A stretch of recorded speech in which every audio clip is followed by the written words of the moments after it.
জগন্নাথ দেবের পুজো তারা করছেন। প্রভু জগন্নাথ দেব মহাপ্রভু, তিনি সবার ঈশ্বর এবং তার মধ্যেই ভগবান শ্রীকৃষ্ণ বিরাজমান। ফলে সেই কারণে মুকুন্দপুরের মানুষ প্রতিদিন সকাল অথবা সন্ধ্যায় এই রাস্তা থেকে যাওয়ার সময় দুয়ার ধরে প্রার্থনা করবেন তার মা জগন্নাথ দেবের কাছে, তাদের মনস্কামনা জানাবেন।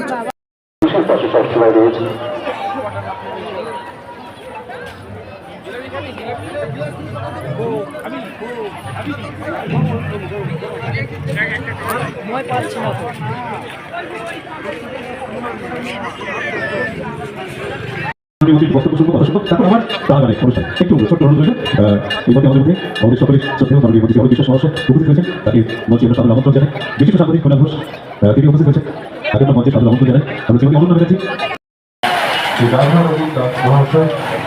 ইসকনের সহ সভাপতি কলকাতা একটা সম্মিলিত করতালি জানাবো সবাই মিলে একসঙ্গে। আমরা ধরতে আসছি তিনি উপস্থিত হয়েছেন, আসুন একসঙ্গে সবাই বলে জয় জগন্নাথ, জয় জগন্নাথ। অবিশ্বাস করলে আমি চাইলে বা সেই চাইলে বিয়ে করতে পারি না, যতক্ষণ না তিনি চান অর্থাৎ তার মন্দির কোনো দিন যতক্ষণ যা ততক্ষণ কিছু করা যায় না। তো খুলেছে একমাত্র প্রভু জগন্নাথের ইচ্ছা, তাই ওর সহ ওর ঘরে সকলে মঙ্গল